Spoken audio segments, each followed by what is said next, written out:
2006 жылдан бастап Қазақстан бүгінгі таңда әлемнің 81 елінде өтетін PISA зерттеуіне қатысып келеді. Бағдарлама мақсаты әр елдің білім деңгейін және білім беру реформасының нәтижесін бағалау үшін 15 жастағы оқушылардың функционалдық сауаттылығын анықтау. Бұл тестілеу еліміздің болашағы, отандық ғылымды, экономиканы одан әрі дамытатын, елдің саяси стратегиясын анықтайтын мамандардың сапасы туралы болжам жасауға мүмкіндік береді. Функционалдық сауаттылық мектеп оқулығынан алатын білім ғана емес, сонымен қатар академиялық теорияны өмірде қолданудың маңызды дағдысы. Жоғары функционалдық сауаттылығы бар оқушылар кез келген ақпаратты сын тұрғысынан түсінуге қабілетті, қаржылай сауатты. Оларға қарым-қатынас орнату және даулы мәселені шешу оңайға түседі. Олар жаңа ортаға тез бейімделіп, жаңаны бірден үйренеді. Ең бастысы, функционалдық сауаттылық адамды өзіне сенімді және бәсекеге қабілетті етеді. PISA зерттеуі 3 жыл сайын жүргізіледі. 2022 жылғы PISA нәтижесі бойынша Назарбаев зияткерлік мектептері оқушылары қатысушы елдердің нәтижесі ішінен барлық бағыт бойынша ең жоғары балл алды. Мұның бірден бір себебі Назарбаев зияткерлік мектептері дербес білім беру ұйымының педагогикалық өлшеулер орталығының базасында 2015 жылдан бастап функционалдық сауаттылық бойынша дайындық жұмысының жүргізілуі. Дәл PISA тестілеуінде келетіндей форматтағы тапсырмаларды ұсынып қана қоймай, оқушы сұраққа қате жауап берген жағдайда нұсқау беретін тренажер әзірленді.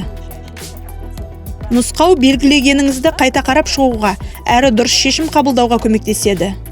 Тренажерді бірнеше рет пайдалану арқылы оқушының ой өрісі кеңейіп, алған теориялық білімін өмірде қолдана білу дағдысы қалыптасады. Сондай-ақ халықаралық зерттеудің алдында біздің оқушылар PISA-ның қазақстандық аналогы деп атауға болатын функционалдық сауаттылық тестін тапсырады. Бұл тест оқушыға күрделі тапсырмалардың түрлері мен тақырыптарын анықтауға мүмкіндік береді. Яғни бұдан кейінгі дайындық мазмұнды әрі нәтижелі болмақ.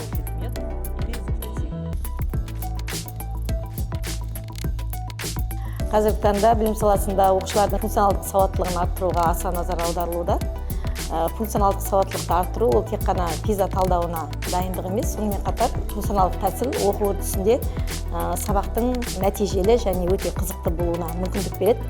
Мысалы, оқушыға абстрактылы фигураның ауданын тапқаннан гөрі өзінің сынып бөлмесінің, математика бөлмесінің ауданын табу қызығырақ деп ойлаймын. Сонымен қатар оқушыда тестілеу кезінде байқағанымыз, мысалы физика сабағынан болсын, география сабағынан болсын, ол не үшін керек деген сұрақ туындамайды. Өйткені ол тест тапсырып отырған кезде өзінің мектепте алған білімін күнделікті өмірде күрделі мәселелерді шешуге қолдана алатынына көз жеткізеді. Сондықтан біз мынау балаларымыз тест тапсырған кезде байқағанымыз, бұл функционалдық сауаттылықты арттыру Қазақстанның әрбір баласына қажет екенін түсіндік. PISA 2025-тің басталуына аз ғана уақыт қалды. Демек, бұл бағдарламаға қатысуға дайындалу үшін сізге біздің мамандардың көмегі қажет. Біздің дайындық әдістемеміз тренажерді пайдалануды, мұғалімдермен жұмыс жүргізуді, сондай-ақ функционалдық сауаттылықты анықтау тестін қамтиды. Тест аяқталғаннан кейін әр оқушы жеке есеп алады, ал әр мектепке PISA 2025-тен нәтижесін арттыру бойынша кеңейтілген ұсынымдар беріледі. Еліміздің беделін бірге көтерейік.